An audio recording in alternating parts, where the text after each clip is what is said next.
मग हे जाऊन देवेंद्र फडणवीसांना सांगा ना की असं स्लो फिडिंग करायची काही गरज नाही, उद्या सकाळी पक्षी काही मरणार नाहीयेत म्हणून. इथे येऊन कशाला सांग. माझं म्हणणं हेच आहे की हे कॉन्ट्राडिक्टरी स्टेटमेंट करतात सर. निर्णयाचा आदर करणं आणि इम्प्लिमेंट करणं हे आमचं कर्तव्य. मी स्वतः बोललेलो आहे. त्यामुळे कोण काय बोलो किंवा न बोलो, भारतीय जनता पक्षाची अधिकृत मी भूमिका मांडतोय आपल्या समोर. कारण असं आहे, भारतीय जनता पार्टी चालवणारे जे फंड देणारी लोक आहेत, जे पैसे देणारी लोक आहेत, ती सगळीच त्याच समाजातून येतात ना. मग त्यांचं लांगुल चालन केल्याशिवाय, त्यांना सांभाळल्याशिवाय भारतीय जनता पार्टीचा पक्ष कसा चालेल. कितीही मोठा नेता असो, किती मंत्री असो किंवा मुख्यमंत्री असो, माननीय उच्च न्यायालयाचा निर्णय आपल्याला इम्प्लिमेंट करावाच लागेल. ज्यांना हा निर्णय मान्य नाही त्यांनी सर्वोच्च न्यायालयात जावं. सर्वोच्च न्यायालयात नाही आणखी कुठे युनो मध्ये जावं, अमेरिकेमध्ये जावं, चंद्रावर जावं किंवा सूर्यावर जावं, मला काय घेणं देणं आहे. माझं म्हणणं आहे की काल जी कारवाई तुम्ही सुरू केली ती थांबवलीत का. आता मुद्दा हाच होता विलासजी नेमकं, की बघा लांगुल चालन किती होतं एका विशिष्ट समाजाचं. म्हणजे त्यांच्या कॉलन्यांमध्ये ते मराठी लोकांना राहू देणार नाही, त्यांच्या कॉलनीमध्ये त्यांच्या समाजाच्या व्यतिरिक्त राहू देणार नाही. आणि जिथे सार्वजनिक वापराच्या जागा आहेत, मग तो दादरच्या रेल्वे स्टेशनच्या बाहेरचा कबूतरखाना असेल किंवा सीएसटीच्या समोरचा सीपीयू ज्याला आपण म्हणतो चीफ पोस्ट ऑफिस, त्याच्या समोरचा कबूतरखाना असेल, तिथे राहणाऱ्या लोकांच्या जीविताला धोका पोहोचला तरी चालेल. तिथे जाऊन हे कबुतरांना दाणे घालणार, त्यांची विष्ठा तिथे होणार, तिथल्या हजारो लाखो लोकांना त्रास झाला तरी चालेल. पण ह्यांच्या समाजाच्या बाहेरची लोक, कांदा खाणारी, मांस खाणारी लोक ह्यांना चालत नाही. वारे वा.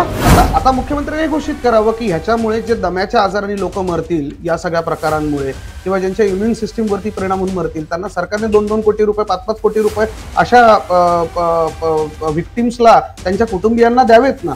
सरकार त्याची जबाबदारी घेणार नाही. उपोषणाचं उदाहरण त्यांनी दिलं. मुळात उपोषणामध्ये अहो जेवण बंद करून सुरू करायचं असतं. आपण म्हणतो उलट पण सेम आहे. उदाहरण प्रत्येक वेळी तुम्ही कायद्याच्या ह्याच्यात घेऊ नका. उदाहरण बरोबर लिहिलं. कायद्याने नाही बोलत, मी लॉजिकने बोलतोय. मला असं वाटतं लॉजिक माझं पण लॉजिक आता मी लॉजिक पण ऐकायचं का. झालं नाही नाही नाही नाही बोलायला नाही तुम्हाला. सॉरी मी निघून राहील. नाही नाही नाही नाही नाही नाही बोलायला देणार नाही. विलास निघून जाईल. विलास मध्ये निघून जाईल. मी बोलायला देणार नाही. मी बोलायला देणार नाही. विलास मध्ये बोलायला देणार नाही. भारतीय जनता पार्टीच्या हातात ऍडमिनिस्ट्रेटर आम्ही कबूतर उडवायचे का जाऊन. आम्ही कबूतर उडवायचे का जाऊन. मुख्यमंत्री कोणाच्याही दबावाला बळी पडत नाहीत, कोणाच्याही. आणि म्हणून त्यांचं नाव आहे देवेंद्रजी फडणवीस. तुम्ही पाहिलेलं आहे की या महाराष्ट्रातल्या मोठ्या मोठ्या नेत्यांच्या दबावाला आणि ताकदीला झुगारून मैं समुंदर हूं लौट के वापिस आऊंगा म्हणणारे, आणि मी पुन्हा येणार पुन्हा येणार पुन्हा येणार म्हणून येणारे देवेंद्रजी फडणवीस. मंडळी नमस्कार. मी विलास बडे. न्यूज 18 लोकमतच्या थेट मुद्द्यावर या विशेष कार्यक्रमात आपल्या सगळ्यांचं स्वागत.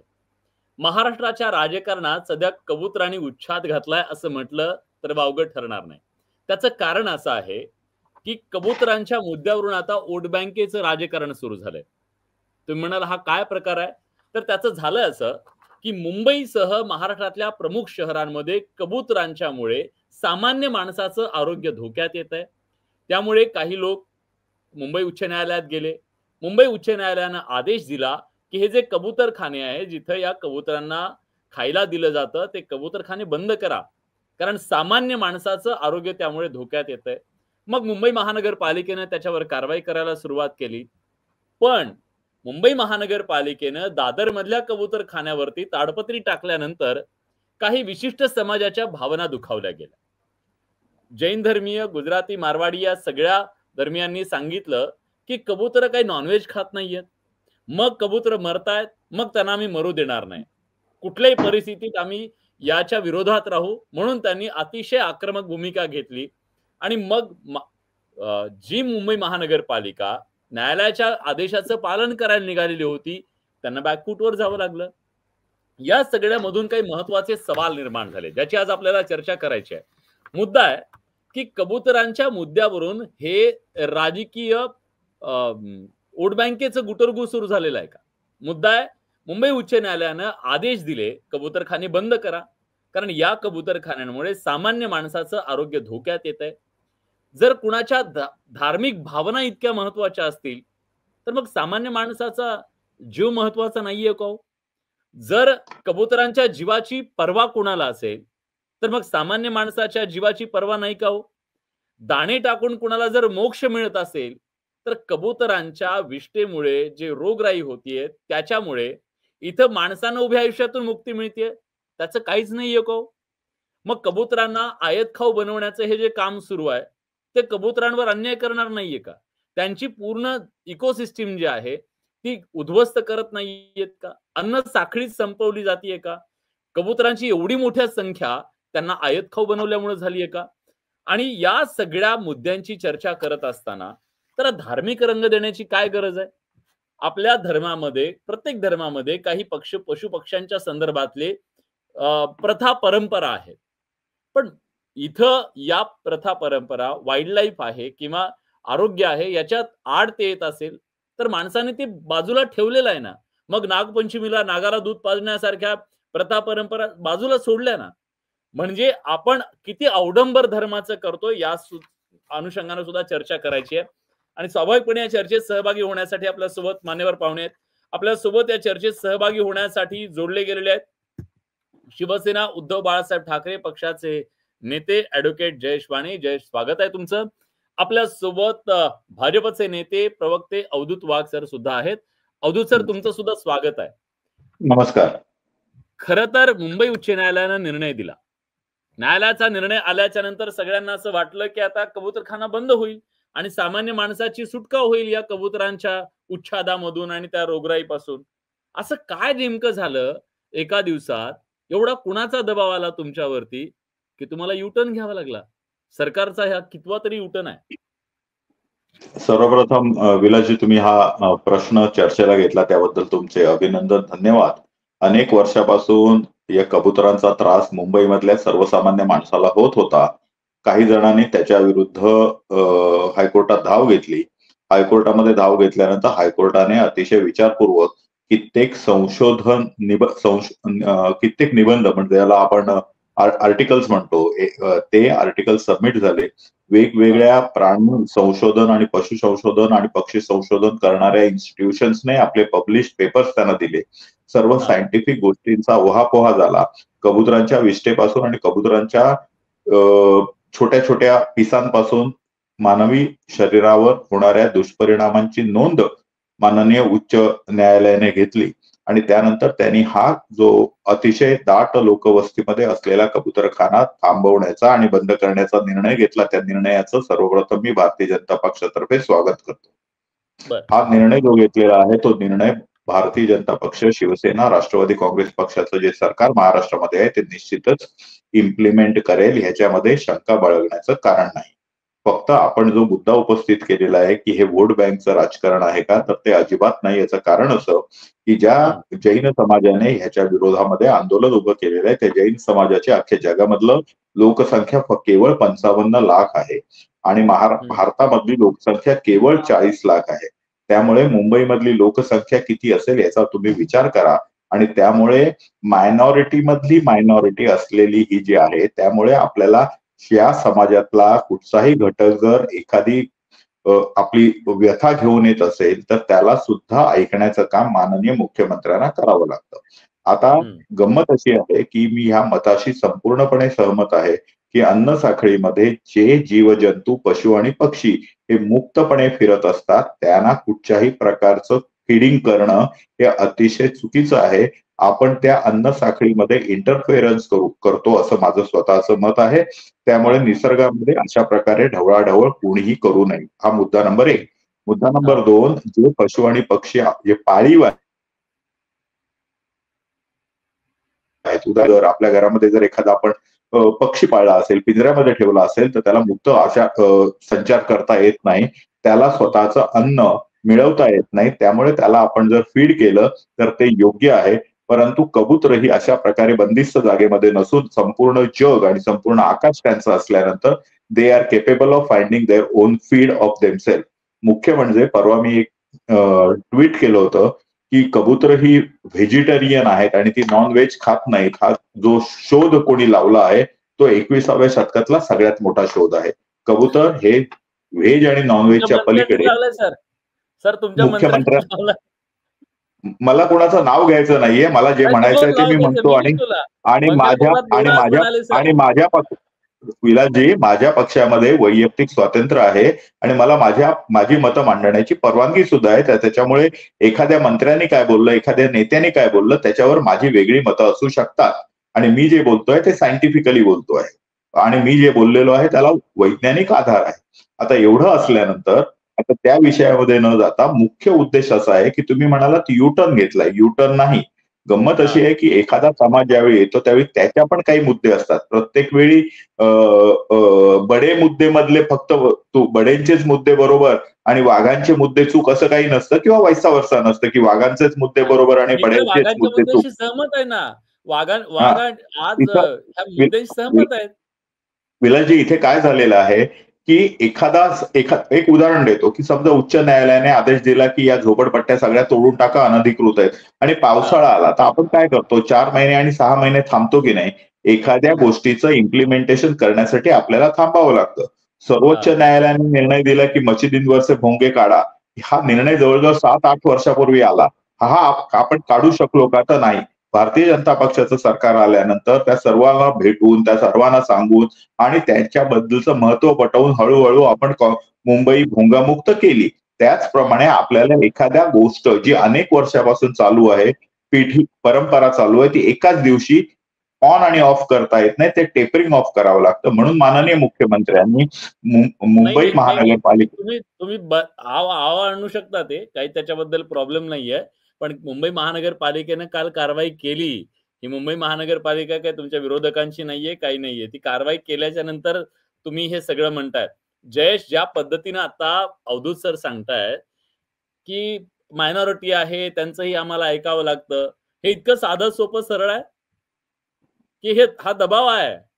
मुंबई महानगरपालिकेची निवडणूक आहे, नाही परवडणार ते, असं आहे. नाही, असंच आहे. मुळामध्ये असंच आहे. आकडे सांगायची भारतीय जनता पार्टीवाल्यांना सवय आहे. काही आकडे मी पण सांगतो. आता जैनांचे आकडे सांगितलेत. अमेरिकेमध्ये आता जूनची संख्या आहे, लोकसंख्या जी आहे ती 1.8% आहे. ती एकूण संख्या आहे 60 लाख. अमेरिकेची लोकसंख्या आहे 340 कोटी. का सांगतोय? 1.8 कोटी लोक अमेरिका चालवतात. हे वास्तव आपल्याला विसरता कामा नये. त्यांचं महत्व आहे. लोकसंख्येने तुम्ही, पॉप्युलेशनने तुम्ही किती आहात, यापेक्षा तुम्ही सत्तेमध्ये किती पॉवरफुल आहात यावरती गणित ठरत असतात. आणि आपल्या भारतामध्ये किमान भारतीय समाज मानसाचा अभ्यास करताना आपल्याला हे माहिती असलं पाहिजे की 3%, 4%, 5% लोकांनी हा पूर्ण समाज एकेकाळी चालवला होता. लोकसंख्येने, पॉप्युलेशननी कमी असूनही. त्यामुळे पॉप्युलेशन कमी आहे आणि त्यांच्या वोट बँकेचं काय घेणं देणं आहे, हा मुद्दाच मुळात भारतीय जनता पार्टीचा गैरलागू आहे. तो बोगस मुद्दा आहे. कारण असं आहे, भारतीय जनता पार्टी चालवणारे जे फंड देणारी लोक आहेत, जे पैसे देणारी लोक आहेत, ती सगळीच त्याच समाजातून येतात ना. मग त्यांचं लांगुल चालन केल्याशिवाय, त्यांना सांभाळल्याशिवाय भारतीय जनता पार्टीचा पक्ष कसा चालेल? यांचा पक्ष यांना चालवायचा आहे, म्हणून त्यांना सांभाळायचं आहे. निवडणुका होईपर्यंत बाबा हे लोक नाराज होता कामा नये. उद्या फंड्सचे प्रॉब्लेम यायला नको. भारतीय जनता पार्टीला हे माहिती आहे की त्यांच्या व्यतिरिक्त त्यांना कोणी मतदान करणार नाही. मग किमान त्यांचं तरी मतदान आपल्याला मिळत राहावं, म्हणून त्यांना सांभाळायचं आहे. मला एक दुसरा मुद्दा मांडायचा. मी फक्त आकड्यांचं खंडन केलं आणि आकडेवारीने केलं. मी चूक असेल तर कान धरीन, लगेच सांगा मला. अवधूतची सुद्धा सांगतील. माझी तयारी आहे माझी चूक दुरुस्त करायची. मी रिजिड नाहीये. सगळ्यात महत्त्वाचं असं असेल क्षणभर मान्य केलं, बहुसंख्याकांच्या मताला इथं काही किंमत नाहीये का मग?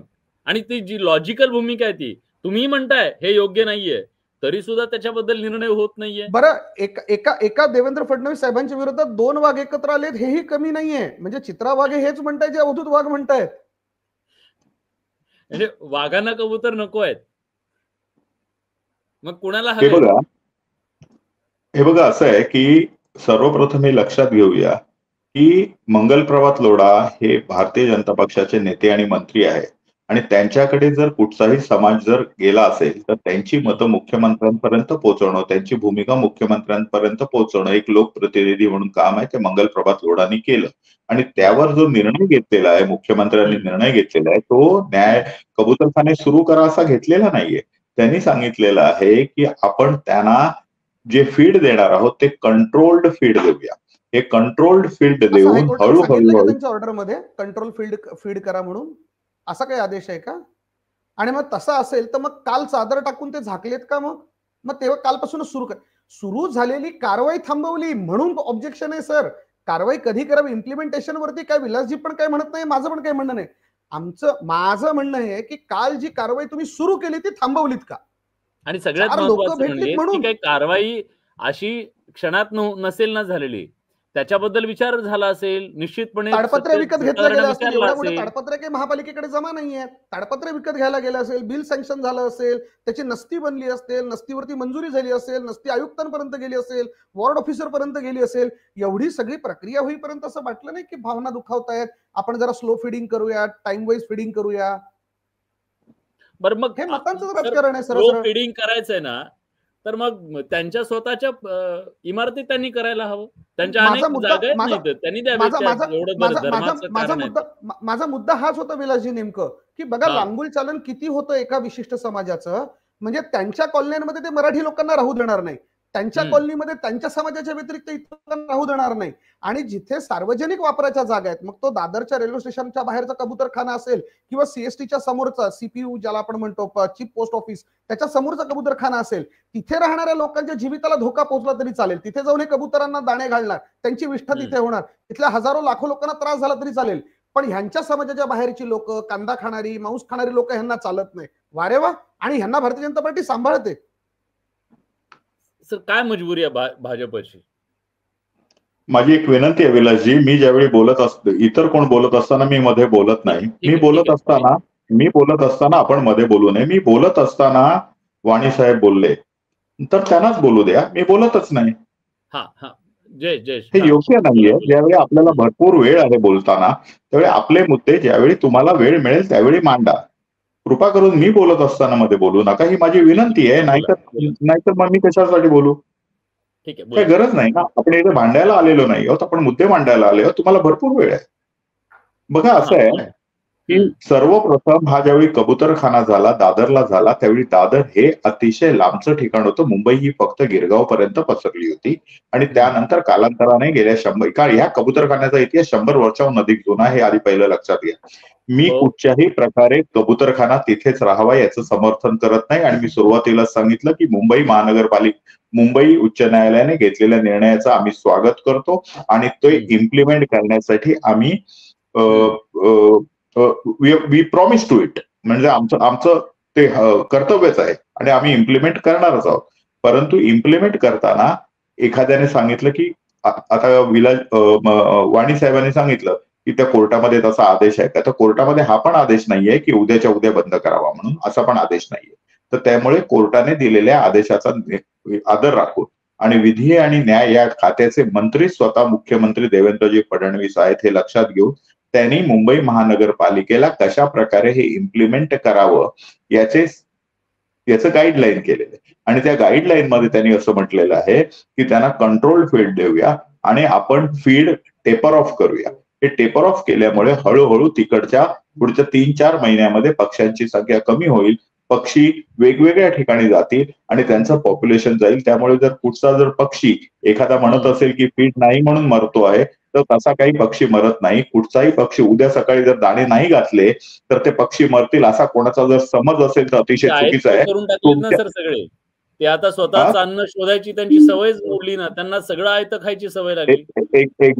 एक्झॅक्टली तुम्ही म्हणताय ते एकदम बरोबर आहे. आणि म्हणून गेले कित्येक पिढ्या त्या कबुतरांच्या, त्या एक पिढी नाही कित्येक पिढ्या ह्याच सवयीने आलेल्या आहेत की आपल्याला आयतं खायला मिळतं, इट इज अ फ्री बी. ती जर आपल्याला मोडायची असेल तर आपल्याला एका दिवसामध्ये असा निर्णय घेता येत नाही किंवा अशी इम्प्लिमेंटेशन करता येत नाही. न्यायालयाने दिलेल्या निर्णयाचा योग्य तो आदर राखून ते इम्प्लिमेंट करत असताना इम्प्लिमेंटेशनची स्टाईल आणि प्रोसेस याची काहीतरी एसओपी असावी, ज्यामुळे त्या पक्षांना त्रास होणार नाही. आणि निश्चितच पुढच्या येणाऱ्या काही महिन्यामध्ये हे कबुतरखाने थांबतील. यासाठी केलेल्या स्तुत्य प्रयत्नांसाठी सर्वांनी आपण खरं म्हणजे मुख्यमंत्र्यांचं अभिनंदन केलं पाहिजे. ते न करता तुम्ही असं का केलं, तसं का केलं, हे पॉलिटिकल आहे, याच्यासाठी मतं आहेत, हे आहेत, ते आहेत, की ह्या सगळ्या ज्या गोष्टी आहेत ना, अभिनंदन केलं होतं सर, सगळ्यांनीच अभिनंदन, विरोधकांनी अभिनंदन केलं होतं. मी जयेशला विचारतो, जयेश ते म्हणतात 3-4 महिन्याचा कालावधी लागेल. हे इतकंच 3-4 महिन्याचा कालावधीमध्ये कदाचित याच्यात निवडणूक सुद्धा निघून जाऊ शकते. एक त्याच्यामधला मुद्दा असा दिसू शकतो. दुसरं, जर 3-4 महिन्यांचा कालावधी असेल तर या कालावधीमध्ये जी हानी पोहोचणार आहे सामान्य माणसाचा जो जीव धोक्यात येणार आहे त्याचं काय? का वेळखाऊपणा कशासाठी? आणि तो पटणार आहे का? वेळखाऊपणा मुळातच निवडणुकांसाठी आहे. नाहीतर मग आता मुख्यमंत्र्यांनी घोषित करावं की ह्याच्यामुळे जे दम्याच्या आजाराने लोक मरतील या सगळ्या प्रकारांमुळे किंवा ज्यांच्या इम्युन सिस्टीम वरती परिणाम होऊन मरतील त्यांना सरकारने 2-2 कोटी रुपये 5-5 कोटी रुपये अशा विक्टिम्सला त्यांच्या कुटुंबियांना द्यावेत ना. सरकार त्याची जबाबदारी घेणार नाही. नंबर 1. नंबर 2, आता 3:52 या शो मध्ये अवधूत वाघ साहेब असं म्हणालेत की असं काही होत नसतं की उद्या सकाळी फिडिंग केलं नाही तर पक्षी लगेच मरून जातील. ते त्यांचं अन्न शोधणारच आहेत. मग जर तुम्ही या मतावरती ठाम आहात तर तुमच्या चांगली गोष्ट आहे. आता मग माझा प्रश्न, मग हे जाऊन देवेंद्र फडणवीसांना सांगा ना की असं स्लो फिडिंग करायची काय गरज नाही, उद्या सकाळी पक्षी काही मरणार नाहीयेत म्हणून. इथे येऊन कशाला सांग. माझं म्हणणं हेच आहे की हे कॉन्ट्राडिक्टरी स्टेटमेंट करतात सर. यांचा मुख्य नेता काय म्हणणार की बाबा आम्ही त्यांना एकदम असं दाणे बंद करता येणार नाही, त्यांना इतक्या वर्षांची सवय लावली. हे काय म्हणतात की नाही असं कोणी मरत नसतं. एकदा काहीतरी एक ठरवा तुम्हाला काय म्हणायचं. दाखवले त्या कबूतर मेलेले कबूतरच दाखवले बघा, काल बंद केला आज मेले ते म्हणून. या तुतुमयमेपेक्षा मला एक महत्वाचा मुद्दा मांडायचा, मला वेगळा मुद्दा मांडायचा आहे. मला मुद्दा हा मांडायचा आहे की ज्या गोष्टी मानवी आयुष्याशी निगडीत आहेत, समाजाशी निगडीत आहेत, मला माहिती अवधूत सर मला अग्री करतील, त्या गोष्टींना प्राधान्यक्रम असला पाहिजे, त्या सर्वात वरती असला पाहिजे. विज्ञानाचं पुस्तक हे नेहमी धर्माच्या पुस्तकापेक्षा वरती असलं पाहिजे. आपल्याला माहिती आहे हे फक्त भारतातच आहे का, असं नाहीये. अमेरिका आणि युरोपमध्ये सुद्धा प्रोटेस्टंट आणि कॅथलिक यांनी धर्माचा उच्छाद मांडला होता. पण 15व्या शतकाच्या उत्तरार्धात ज्यावेळेस त्यांच्या हे लक्षात आलं की ह्यानी मानवी समाजाचं भलं होऊ शकत नाही, कल्याण होऊ शकत नाही, त्यावेळेस त्यांनी विज्ञानाचं पुस्तक बायबलच्या वरती नेऊन ठेवलं ना. आपण कुणाच्या तरी धार्मिक भावना दुखावतात म्हणून विज्ञानाने दिलेले अहवाल जे अवधूत वाघ सरांनी आता सांगितले, जे सर्वोच्च न्यायालयाने स्वीकारलेत, आठवले मॅडम सारख्या अत्यंत महत्वाच्या फुफ्फुस रोग तज्ञ विभागाच्या ज्या प्रमुख आहेत, जे हॉस्पिटलच्या ज्या त्या क्षेत्रातल्या तज्ञ आहेत, अशांचे वैज्ञानिक अहवाल आपण बाजूला ठेवणार आणि धार्मिक भावना जपत बसणार आहोत का, लोकांचं आरोग्य डोक्यात टाकून? हा प्रश्न आहे. तुम्ही धार्मिक भावना काय एकाच समाजाने नाही, आपल्याकडे अनेक धार्मिक भावना होत्या ना. त्या धार्मिक भावना पर्यावरणाच्या बद्दलच्या त्या धारणा बदलायला भाग पाडलं ना आपण. मी नागपंचमीला दूध पाजलं जायचंच ना, आपल्याकडे प्रथा होतीच ना ती. जेव्हा लक्षात आलं की ते त्या सापांसाठी चुकीचं आहे. तेवढंच कशाला केश वपनाची प्रथा होती आपल्याकडे हजारो वर्ष चालू, आपण बंद पाडली ना. कुमार विधवा विवाहांची प्रथा ज्या होत्या त्या आपल्याकडे विधवांना विवाह करू दिला जात नव्हता, ते धोंडो केशव कर्वे पुण्याचेच आहेत, त्यांनी बंद पाडली ना. सती परंपरा हजारो शेकडो वर्ष चालू आहेत पण त्या चुकीच्या आहेत म्हणून बंद पडल्या. त्यामुळे दादर कबूतरखाना 100 वर्ष जुना आहे असं लगेच करता येत नाही. हे म्हणणं काही मला वाटत नाही. अवधूतजी इथं सामान्य माणसाची आरोग्याची परिस्थिती, त्याचं आरोग्य, त्याचा जीव हे कुणाच्या धार्मिक भावनांपेक्षा महत्वाचं असेल का, असू शकतं का? मी पहिलं म्हणजे वाणी साहेबांनी जो विज्ञानाचं जे पुस्तक आहे ते धर्माच्या पुस्तकाहून वर ठेवलं पाहिजे या स्टेटमेंटचा मी आदर करतो. अर्थात ज्यावेळी त्यांनी धर्म म्हटलं आहे त्यावेळी तो धर्म फक्त त्यांनी बायबलचा उल्लेख केला, ख्रिश्चन धर्माचा उल्लेख केला, हिंदू धर्माचा नाही. परंतु त्यांनी या धर्मामध्ये मुस्लिम धर्म पण येतो असं मला असं वाटतं. तर मुस्लिमांनी सुद्धा विज्ञानाचं पुस्तक असलं पाहिजे. बोला अजून काय मी तुमचं मनापासून अभिनंदन करतो. दुसरी गोष्ट अशी आहे, मी पुन्हा तुम्हाला सांगतो की तुम्ही म्हणालात की उद्यापासून बंद केले पाहिजे, परवापासून बंद केलं पाहिजे. ज्यावेळी एखादा मनुष्य आमरण उपोषण करतो, 7-8 दिवसानंतर तो आपलं उपोषण मागे घेतो, त्यावेळी आपण त्याला लिंबू रस देतो आणि त्याला लगेच काही आपण चिकन मटन खायला देत नाही. आपण त्याला थोडीशी फिडिंग करतो, कारण गेल्या 7-8 दिवसामध्ये त्याची जी पचनशक्ती आहे की त्याची जी इंटरनल ऑर्गन्स आहेत त्या ऑर्गन्सना त्या ज्या वीक झालेल्या आहेत तेवढंच आपण फिडिंग करतो. आणि हा पण शास्त्रीय दृष्टिकोनच आहे.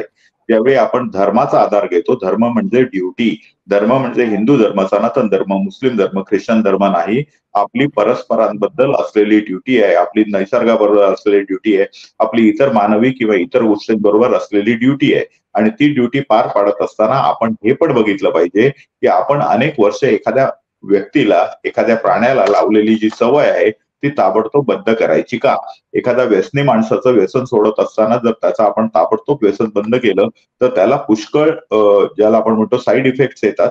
तर त्याच्यामुळे त्याला व्यसनमुक्ती केंद्रामध्ये ठेवून आपण त्याला हळूहळू त्या व्यसनातून मुक्त करतो. त्याचप्रमाणे हे मला असं सगळं वाटतं, ज्ञान, हे सगळं जे ज्ञान आहे ते विरोध झाल्यानंतर कसं काय येतं? कारण काल तर ताडपत्री झाकून बंद केलं होतं ते.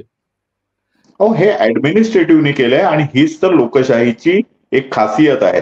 ज्यावेळी उच्च न्यायालयाने निर्णय दिल्यानंतर सर, सर, इम्प्लिमेंटिंग सर, नाही, ऑथॉरिटी नाही, नाही. थांबा. मी थांबवतोय. ऍडमिनिस्ट्रेटिव्ह अथॉरिटी काल सुद्धा जो तेच शो आहे. केला ना सर, त्याच्यामध्ये स्वतः मंगलप्रभात लोढा होते माझ्यासोबत.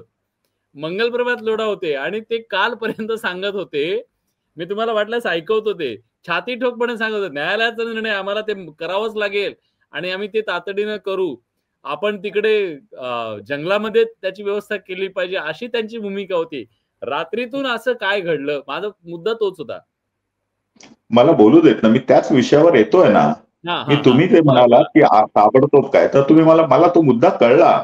मी आता 16 वर्ष डिबेट करतोय सर.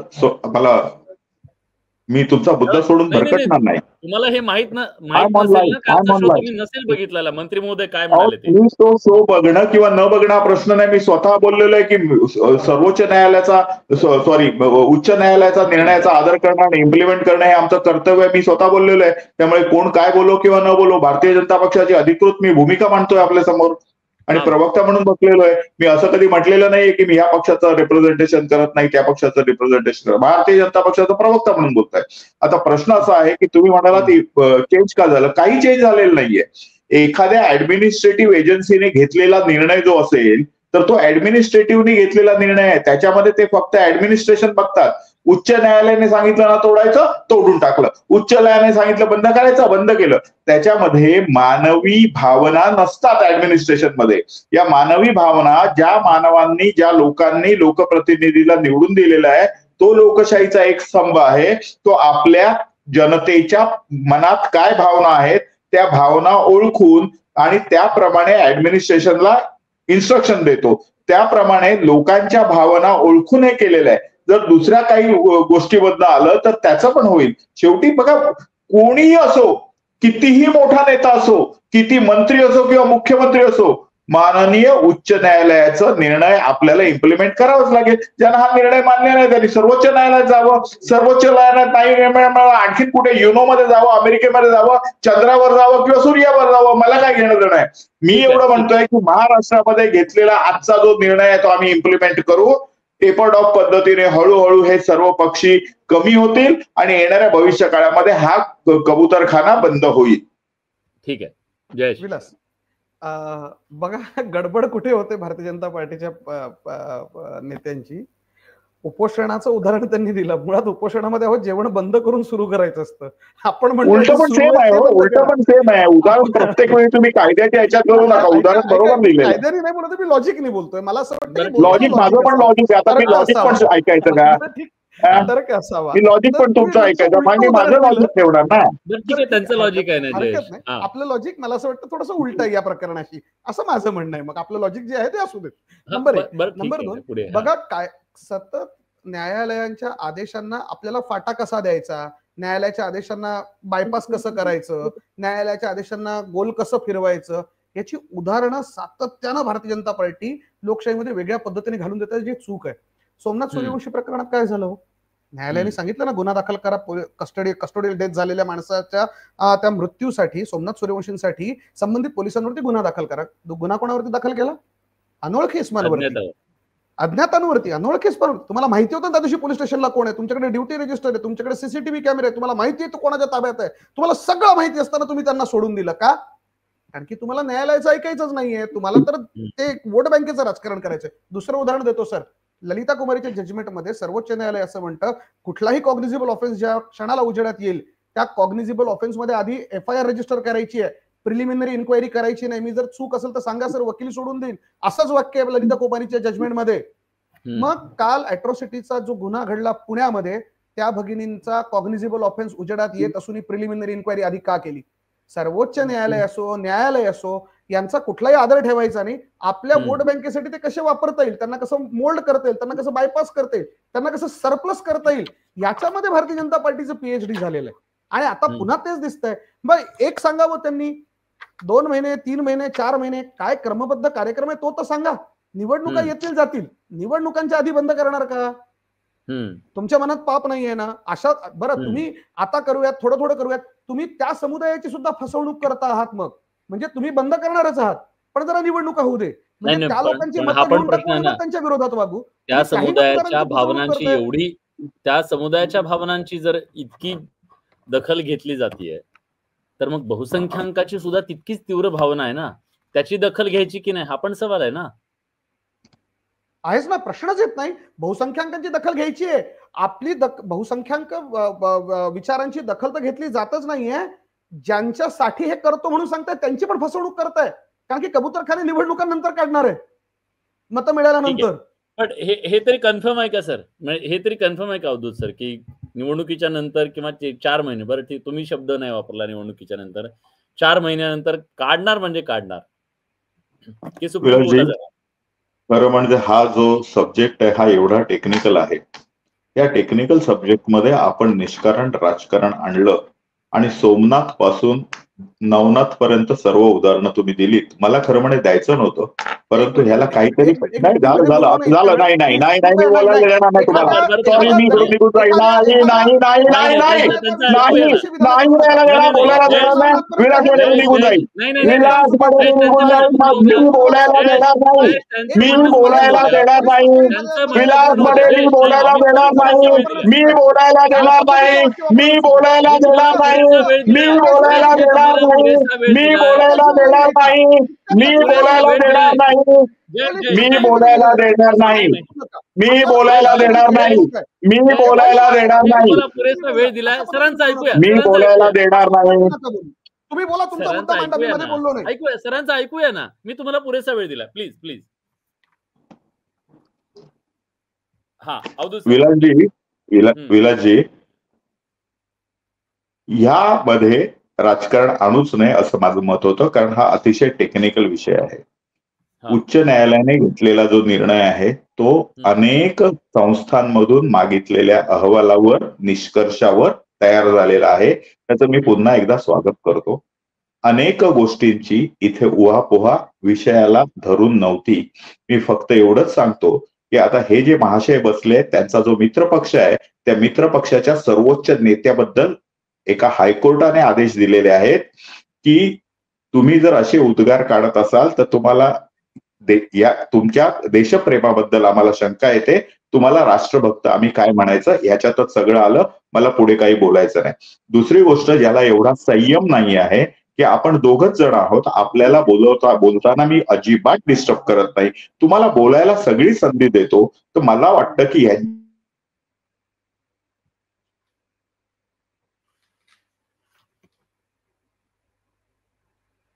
काही तांत्रिक कारणामुळे सरांचा आवाज आपल्यापर्यंत येत नाहीये. मला काही नंतर बोलायचं नाहीये. मला हे आहोत आणि आला विलासजी, एवढा वेळ माझ्याकडे नाहीये. मी पुन्हा सांगतो आहे की निवडणुका येतील आणि जातील हे सत्य आहे. निवडणुकीच्या ह्याच्यावर तर हा निर्णय आलेला नाहीये. निवडणुका आहेत म्हणून कोणी काय केलेलं नाहीये. आता शेवटी एखादा जर निर्णय घ्यायचा असेल तर आपल्या महाराष्ट्रामध्ये आणि देशामध्ये सातत्याने निवडणुका येतात. सर, नाही, मला असं अजिबात वाटत नाही. आमचे मुख्यमंत्री विलासजी, आमचे मुख्यमंत्री कोणाच्याही दबावाला बळी पडत नाहीत, कोणाच्याही. आणि म्हणून त्यांचं नाव आहे देवेंद्रजी फडणवीस. तुम्ही पाहिलेलं आहे की या महाराष्ट्रातल्या मोठ्या मोठ्या नेत्यांच्या दबावाला आणि ताकदीला झुगारून मैं समुंदर हूं, लौट के वापिस आऊंगा म्हणणारे आणि मी पुन्हा येणार म्हणून येणारे देवेंद्रजी फडणवीस आहेत. ते कोणाच्या दबावाला, आणि दबाव आहे कोणाचा तर मला असं वाटत नाही, परंतु एक महाराष्ट्राचे मुख्यमंत्री म्हणून, संवेदनशील नागरिक म्हणून त्यांनी घेतलेला निर्णय हा अतिशय योग्य, संवेदनशील आणि प्रॅक्टिकल आहे. एवढंच मला म्हणायचंय. ठीक आहे जयेश, आता मला संपवायचंय. संपवूयात. मी फक्त एक टेक्निकल चूक दुरुस्त करतो. ते कायद्याचे विद्यार्थी नसल्यामुळे त्यांना त्यातली कल्पना नसावी. आदेश आणि स्ट्रिक्चर्स मध्ये फरक असतो.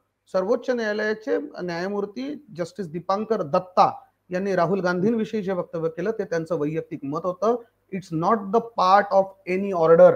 जर असेल तर सर मी वकिली सोडी ना, नाही तर तुम्ही राजकारण सोडा. माझं आव्हान आहे खुलं. मी असं हजारदा करतो, कारण की मी ती ऑर्डर वाचली आहे. काल ऑर्डर आली आहे. हा ऑर्डरचा पार्ट नाहीये. ते त्यांचं वैयक्तिक मत होतं, ते त्यांनी नोंदवलं. त्यांचं वैयक्तिक मत माणूस म्हणून असू शकतं. अशा स्ट्रिक्चर्स शेकडो वेळा अगदी मोदीजींवरती आणि अमित शहाजींवरती काय झाले ते पण एकदा माहिती करून घ्या. मला ते बोलायचं नाही, कारण की स्ट्रिक्चर्स हा रेकॉर्डचा पार्ट नसतो, म्हणून मी ते बोलत नाहीये. ती सभ्यता कायद्याचा विद्यार्थी म्हणून पाळतो. बर, तुमची काय भूमिका असणार आहे या सगळ्याबद्दल? आता जर समजा वेळकाढूपणा केला तर पक्षाची भूमिका काय असेल तुमची पक्षांच्या बद्दल? मला प्रश्न विचारताय? हो हो हो. ही नवीनच पद्धत आहे. ऍडमिनिस्ट्रेशन भारतीय जनता पार्टीच्या हातात. ऍडमिनिस्ट्रेटर मुख्य आता आम्ही कबूतर उडवायचेत का जाऊन? आम्ही कबूतर उडवायचेत का जाऊन? काय जर समजा अरे मग इथल्या सामान्य माणसाचा आवाज कोणी हे करायचा? सामान्य माणसाच्या आरोग्याचा प्रश्न कोणी उपस्थित करायचा? तेच सांगतोय आम्ही तोच प्रश्न सतत सत्तेसमोर उपस्थित करतो आहे. त्याचं इम्प्लिमेंटेशन सरकारलाच करायचं आहे ना, ऍडमिनिस्ट्रेशन त्यांचंच आहे ना, आयुक्त त्यांच्याच ताब्यात आहेत ना, 3 वर्ष झालेत ना आज. हा प्रश्न तुम्ही सत्तेला विचारला पाहिजे. Sir, right question to the wrong person विचारताय तुम्ही. Right question to the right person तिकडे त्या विंडो मध्ये. मी त्यांना तर विचारलं ना, पण तुम्ही आंदोलन करणारा या कबुतरांपासून मुक्ती हवी ना सामान्य माणसाला. आरोग्य त्याचं धोक्यात येत आहे. इम्प्लिमेंटेशनचा विषय तुम्ही मांडला. इम्प्लिमेंटेशनची अथॉरिटी अवधूत वागसरांचा पक्ष आहे. दादरचे आमदार तुम्ही आहात, दादरचे खासदार तुम्ही आहात, आज काय करताय? आम्हाला विचारू नका म्हणताय म्हणजे? बरं, आमदार आणि खासदारांकडे काय इम्प्लिमेंटेशनचे अधिकार असतात? वॉर्ड लेवलला त्यांनी आवाज उठवला पाहिजे. आवाज उठवतोच आहेत ना सगळ्यांनीच. काल जसा ऑर्डर आली, जसं मंत्री महोदयांनी म्हटलं, सगळ्यांनी अभिनंदन केलंच ना. आज तर भूमिका आहे सगळ्या लोकांची की मानवी आरोग्याला जे जे धोकादायक आहे त्या सगळ्यांचं ताबडतोब निराकरण केलं पाहिजे. उच्च न्यायालयाच्या आदेशाचं पालन झालं पाहिजे. ठीक आहे अवधूत सर, वेळ संपलाय. शेवटची कमेंट, खरोखरच सामान्य माणसाची कबुतरांच्या या जे त्रास आहे त्या त्रासातून मुक्तता होईल का आणि कधी होईल? 5,000% कबुतरांचा त्रास आहे तो. कुठच्याही सोसायटीमध्ये आजकाल तुम्ही पाहिलं, मी ज्या सोसायटीमध्ये राहतो घाटकोपरमध्ये, तिथे पण काही लोक फिडिंग करत होते. आम्ही सगळे सोसायटीवाले खाली उतरलो. इरेस्पेक्टिव्ह ऑफ कास्ट, क्रीड आणि रिलिजन आम्ही सगळं बंद करायला लावलं. आमच्या सोसायटीमध्ये फिडिंग नाही करत आहे. माझ्या सोसायटीमध्ये 1,500 कुटुंब राहतात, वेगवेगळ्या जाती धर्माचे लोक राहतात. आम्ही बंद करून टाकलं. आपल्या स्वतःच्या सोसायटीमध्ये करा ना, कोणी नाही म्हटलेलं आहे. तुम्हाला जे करायचंय तुमच्या घरामध्ये करा ना. आणि तुम्हाला एवढीच हौस असेल तर मुंबईच्या बाहेर एखादी 100 एकर जागा स्वतः विकत घ्या आणि तिकडे हजारो किलो टाका. आम्हाला आमच्या बाबत काय जात आहे? तर त्याच्यामुळे हे जसं मगाशी वाणी म्हणाले, कधी कधी ते योग्य बोलतात, कधी कधी अयोग्य बोलतात, पण ते योग्य म्हणाले की तुम्ही सर्वसामान्य माणसाला त्रास देऊ नका. शेवटी या संपूर्ण प्राणीसृष्टीमध्ये मनुष्य हा सर्वोत्तम पातळीवरचा प्राणी आहे. त्या मनुष्य प्राण्याला त्रास होऊ नये हे सर्वप्रथम बघितलं पाहिजे. एखादा जीव जीवाणूला जगवण्यासाठी उद्या सकाळी तुम्ही काय म्हणतात तो कोरोना आला होता, कोरोनाच्या जंतूला मारू नका म्हणून आंदोलन कराल, कोण ऐकतंय तुमचं? तर त्याच्यामुळे कोरोनाचे जंतू मेले तर आमच्या जीवसृष्टीला नाश होईल असं जर कोणीतरी असं जर कोणीतरी दृष्टिकोन घेतला तर चुकीचं आहे. मला माहिती आहे, मी प्रत्येक धर्माचा एवढा नाही तरी थोडासा अभ्यास केलेला आहे. त्यामुळे पुन्हा एकदा सांगतो, कारण शेवटचा रिमार्क आहे. मुंबई उच्च न्यायालयाने घेतलेला निर्णय हा इम्प्लिमेंट करण्यासाठी आम्ही बंधनकारक आहे, ते शिरोधारी आहे. आम्ही ते करणार आहोत आणि ते आम्ही आमच्या पद्धतीने करणार आहे. कोणीतरी आक्रस्तळेपणा केला, जी ज्यांना करायची सवय आहे, तसं काही आम्ही करणार नाही आहोत. विरोधी पक्षांनी आपली भूमिका मांडली, तशीच समाजांनी आपली भूमिका मांडली. उच्च न्यायालयाने आदेश दिला, ऍडमिनिस्ट्रेशनला हाताशी धरून आम्ही अतिशय योग्य आणि सर्वांना संतोष देणारीच भूमिका घेतलेली आहे, ज्याने सर्वांचं हे झालेलं आहे. आता निष्कारण जातीमध्ये आणि धर्मामध्ये कलह वाढू नका, जी तुमची नेहमीची सवय आहे. धन्यवाद. खरं तर हा मुद्दा ना राजकीयकरण त्याचं करण्याचं काही एक कारण नव्हतं, पण मुद्दा तिथंच आहे. जो प्रश्न सामान्य माणसाच्या आरोग्याचा आहे, तिथं सुद्धा लोकांना जर धर्म दिसत असेल, त्याच्यात सुद्धा धार्मिक भावना दिसत असतील, तर मग त्या अनुषंगानं राजकारण आलं आणि सामान्य माणसाच्या आरोग्याचं सुद्धा राजकारण झालं. मी तुमचं कौतुक करतो की तुम्ही ठामपणे एक गोष्ट सांगितली की जे चूक आहे ना त्याला चूक म्हटलं पाहिजे. तुम्ही ती भूमिका मांडली, पक्षाच्या पलीकडे जाऊन वैयक्तिक सुद्धा भूमिका तुम्ही मांडली, त्याबद्दल मी दोघांचे सुद्धा मनापासून आभार व्यक्त करतो. आज थेट मुद्द्यामध्ये आपण इथेच थांबतोय. पुन्हा भेटूया नव्या मुद्द्यासह. तुर्तास धन्यवाद.